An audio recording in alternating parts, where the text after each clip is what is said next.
से 3 प्राइम की तरफ डीएनए का एक स्ट्रैंड जा रहा है, राइट? इसका मतलब क्या है? ये एक रस्सी नहीं है, ये क्या है? ये वही है जो थोड़ी देर पहले तुम्हें पढ़ाया गया था। देखो क्या है ये, इसमें वही शुगर है, ठीक है?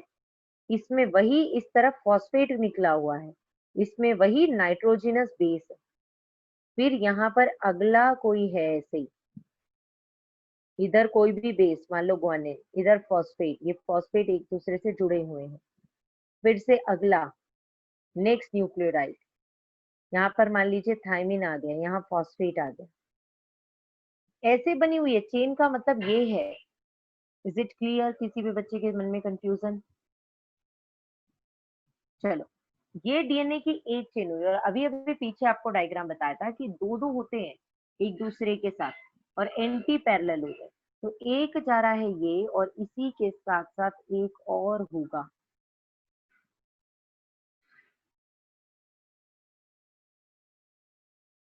देखिए, एक और आ गया, ठीक है? पर बनाने का तरीका देखो आप, इस तरफ ये दो दो एक साथ आ रहे हैं, ये दो दो एक साथ आ रहे हैं, आपको ऐसे ही बनाना है, ठीक है? अगर ये 5 है तो ये अपोजिट होगा, 3 प्राइम आएगा, और इसका ये वाला अपोजिट होगा, 5 प्राइम आएगा। तो डीएनए का डबल हेलिकल मॉडल में सबसे पहली बात ये थी कि डीएनए में दो चेन्स हैं, और दोनों चेन एक दूसरे के एंटी पैरेलल है, यानी अपोजिट है। Is there any confusion? ठीक है, इसका मतलब क्या है? इसका मतलब भी फिर से वही है, ऐसे कि ऐसे है, इधर क्या है? फॉस्फेट है, इधर क्या है? एडेनिन है, डबल बॉन्ड है, राइट? अगेन क्या है? ऐसे ही, यहाँ क्या है? फॉस्फेट है, यहाँ क्या है? साइटोसिन है, ट्रिपल बॉन्ड, ये जुड़ी हुई है। गेटिंग? इस तरीके का स्ट्रक्चर है पूरे उसमें। कोई कंफ्यूजन है किसी को? बच्चे मॉडल कुछ ऐसा है, ये घूमा हुआ है, ये दो रस्सियां हैं एक तरीके से जो एक दूसरे की तरफ ऐसे ऐसे घूमी हुई है, और जब ये घूमी हुई है तो कुछ ऐसे घूमी हुई है कि एक तरफ से कुछ ज्यादा अंदर जा रहा है, अगली बारी में थोड़ा कम अंदर है, देखिए, और अगली बारी में फिर से ज्यादा अंदर है, फिर से अगली बारी में थोड़ा कम अंदर है कि नहीं? तो जहां पर ज्यादा अंदर हो उसको क्या कहते हैं? उसको कहते हैं major groove, we call it major groove. जहां कम अंदर हो उसको क्या कहते हैं? उसको कहते हैं माइनर ग्रूव। कम है, माइनर ग्रूव। जहां ज्यादा है उसको फिर से क्या बोलेंगे? Major groove. Again major groove, then कम है तो अगेन माइनर ग्रूव। हर बार ऐसा ही होगा। अब आपको कि मैम उल्टा साइड तो अलग है, आप इस साइड से आप लेबल करते तो भी कोई दिक्कत नहीं। इधर क्या लिखते? माइनर, इधर फिर मेजर लिखते, ज्यादा है, फिर माइनर लिखते, फिर मेजर लिखते, किसी भी तरफ से लिख दो। जहां ज्यादा अंदर दिखाई दे उसको कहेंगे मेजर, जब कम अंदर दिखाई दे उसको कहेंगे माइनर। तो मेजर माइनर ऐसे बना हुआ है। क्लियर है? एक मेजर से अगले मेजर की दूरी, या फिर या तो मैं मेजर से मेजर की दूरी कहूँ, या किसे कहूँ? माइनर से माइनर की दूरी कहूँ, एक ही बात। One major to another major, this distance is one helix, या वन हेलिकल लेंथ, या वन हेलिक्स, या इसी को ही वन पिच कहते हैं, एक हेलिक्स कहते हैं, या इसको ही क्या कहते हैं? एक पिच कहते हैं, वन हेलिक्स और वन पिच। और ये कितना होता है? ये होता है 34 एंगस्ट्रॉम। न्यूमेरिकल में आपको वैल्यू की जरूरत पड़ती है, इसको जरा कन्वर्ट करो बच्चों। इसको 34 एंगस्ट्रॉम भी कह सकते हो। अगर इसको नैनोमीटर में लिखोगे तो आप इसको 3.4 नैनोमीटर लिखोगे, ठीक है? और 3.4 नैनोमीटर को अगर मीटर में बदलोगे तो कितना हो जाएगा? 3.4 इंटू 10 की power -9 metre. Clear not? 3.4 into 10 की पावर -9 मीटर। सभी को समझ आ गया? ऐसे लिखते हैं। सेम अब इधर देखो, तो इसमें है क्या? इसमें यही है भाई, जैसा आपको बताया इसमें यही है जो प्रेजेंट। तो आपको बताऊं ऐसे कितने आ जाते हैं? एक, दो, ऐसे फिर तीन, फिर ऐसे चार, ऐसे ही आते आते एक जो टर्न बनी हुई है, this is one turn one helix, तो इस टर्न के अंदर टोटल आपके जो है 10 आ जाएंगे। ऐसे जो घूमेंगे वो कितने आ जाएंगे? 10। तो one helix consist of 10 base pair. Base pair का मतलब ये जीसी एक बेस पेयर, टीए दूसरा बेस पेयर, वैसे कर करके 10 बार आ जाएंगे। 10 बेस पेयर एक हेलिक्स के अंदर आ जाएंगे। ओके, तो जब यहाँ से यहाँ तक की पूरे की लेंथ है 34 एंगस्ट्रॉम, तो बच्चों 10 हैं तो 2 की लेंथ कितनी हो जाएगी? 2 के बीच क्या हो जाएगा? 3.4 एंगस्ट्रॉम। 34 डिवाइडेड बाय 10 किया तो कितना आ गया? 3.4 एंगस्ट्रॉम। या आप इसको नैनोमीटर में लिखेंगे तो कितना लिखोगे? 0.34 नैनोमीटर। या कितना लिखेंगे? 0.34 इंटू 10 की पावर -9 मीटर। कन्वर्जन बता रही हूँ जिन बच्चों को नहीं आता। Is it clear? और ये इसका जो डायामीटर है, इसका डायामीटर हमेशा फिक्स रहता है। 20 एंगस्ट्रॉम का डायामीटर इसका रहता है। चौड़ाई कितनी रहती है पूरी जगह? 20 एंगस्ट्रॉम की। तो जैसा कि आपको बताया गया है कि आपकी डीएनए का डबल हेलिक्स, आपको कहे वॉटसन क्रिक के जो मॉडल है उसके कैरेक्टरिस्टिक लिखो, तो लिख दो भाई, क्या दिक्कत है। वॉटसन क्रिक के मॉडल में 2 डीएनए की चेन्स है जो कि एक दूसरे से एंटी पैरेलल है। एक 5 प्राइम से 3 है तो दूसरी 3 से 5 है। फिर ये किससे बनी हुई है? ये इसमें न्यूक्लियोटाइड से बनी हुई है। न्यूक्लियोटाइड में कौन है? शुगर है, डीऑक्सीराइबोस, नाइट्रोजनस बेस है और फॉस्फेट ग्रुप है। बॉन्ड बता दो इनमें कौन कौन से। फिर बता दो नाइट्रोजनस बेसिस के बीच में हाइड्रोजन बॉन्ड है। इसका डायमीटर 20 एंगस्ट्रॉम है। इसकी वन हेलिक्स की लेंथ 34 एंगस्ट्रॉम है, जिसको वन पिच कहते हैं। कोई कंफ्यूजन? डीएनए के डबल हेलिकल मॉडल में किसी को कोई कंफ्यूजन है तो बात करिए।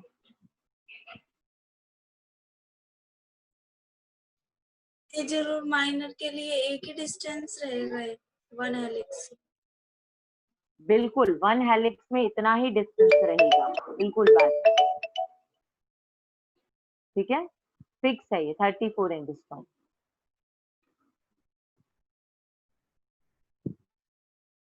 और कोई क्वेरी? सभी को अच्छे से आ गया? इस हफ्ते में स्पेशली चैप्टर और ये जो भी पढ़ाऊं ना, साथ में रिवाइज करके ही पहुंचना स्कूल, और अपनी कॉपी कंप्लीट करके पहुंचना।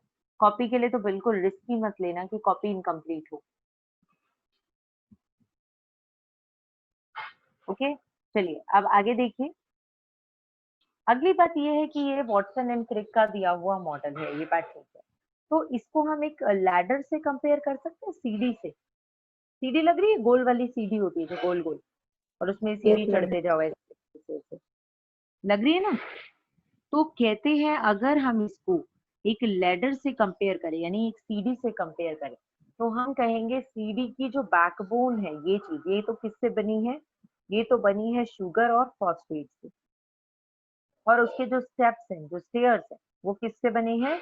नाइट्रोजनस बेसिस से बने हैं। ठीक है, अगली बात जो आपको याद रखनी है, एक बात ये जरूर याद रखिएगा, पीछे नाइट्रोजनस बेस के बारे में ही थी, यहाँ बता देती हूँ। देखो, आपका जो क्या कहते हैं, यूरेसिल है ना, और जो ग्वानिन है, दोनों के दोनों पायरिमिडीन है। यूरेसिल भी पायरिमिडीन है, और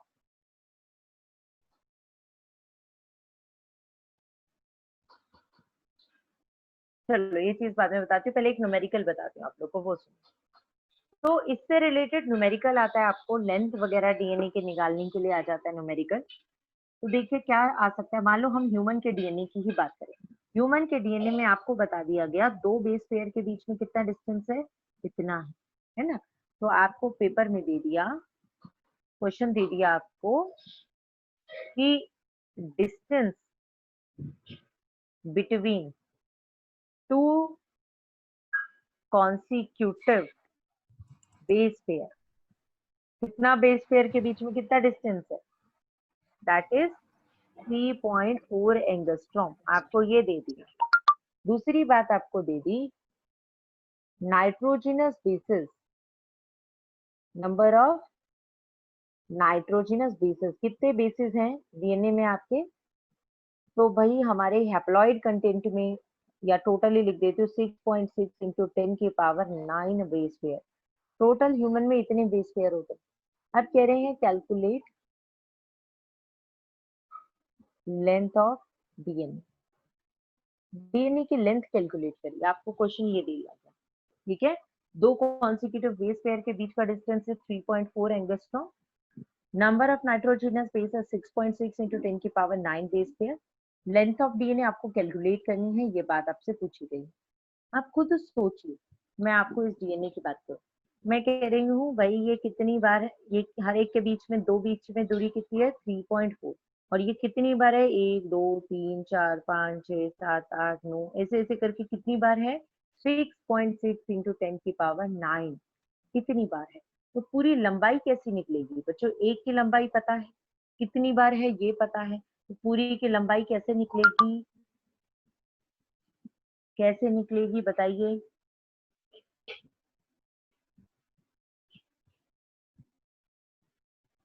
अरे जल्दी से सोचो, मैं एक बड़ी सिंपल सी बात कह रही हूँ आपसे। मैं कह रही हूँ कि भाई ये जो मेरी लाइंस है ना, सिंपल भाषा में कहती हूँ, मैं कहती हूँ एक लाइन मेरी 2 सेंटीमीटर की है मान लो, और मैं कह रही हूँ तुम यहाँ से लेके यहाँ तक की लाइन मेरे को टोटल बताओ ये कितनी दूरी है। कितनी लाइन है? 1 2 3 4 5 6 7 8 9 10, 10 लाइन है, 10 लाइन है, और हर एक लाइनों के बीच में 2 सेंटीमीटर की दूरी है। बताओ टोटल दूरी कितनी? Tell me. मैम इसके साथ मल्टीप्लाई कर देंगे। ऐसे ही करते हो ना मैथ में? जब मल्टीप्लाई दो कर दूरी पता है तो टोटल की दूरी देंगे। कैसे निकालते हो? मल्टीप्लाई कर दे तो 10 इंटू 2 करोगे, कहोगे मैडम ये 20 सेंटीमीटर है, दी 2 तो 4 तो 6 तो 8 तो 10, 20 हो जाएगी। This is what we have to do here. यहाँ भी तो एक ही बात कही है, आप बड़ा नंबर देख के घबरा क्यों जाते हो? बात तो यही कह रहे हैं। ये 2 की जगह कितना दे दिया इन्होंने 3.4, और ये 10 लाइनों की जगह कितनी दे दी 6.6 इंटू 10 की पावर 9। तो क्या करेंगे, लेंथ ऑफ डीएनए कैसे निकालेंगे? लेंथ निकालने के लिए टू कॉन्सिक्यूटिव बेस पेयर के बीच का distance multiply by number of nitrogenous base. तो ये 3.4 एंगस्ट्रॉम है, ऐसा यूनिट में कन्वर्ट करेंगे नैनोमीटर हो जाएगा 0.34 नैनोमीटर, और कितना हो जाएगा 0.34 इंटू 10 की पावर -9 मीटर। बदल गया? तो इन दोनों को मल्टीप्लाई करो अब, 0.34 10 की पावर -9 इंटू दिस 6.6 इंटू 10 की पावर 9। भाई 10 की पावर 9 और ये 10 की पावर -9 कैंसिल हो गया कि नहीं हो गया?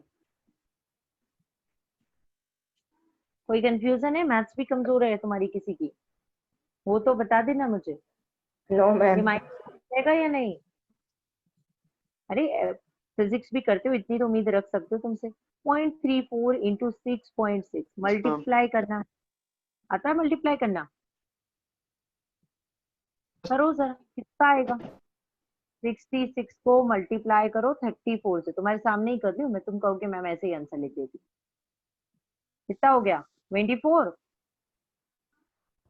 26 2.24 मैम 2.244। मुझे इसका आंसर याद है, पर फिर भी मैं तुम्हारे सामने मल्टीप्लाई कर रही हूँ।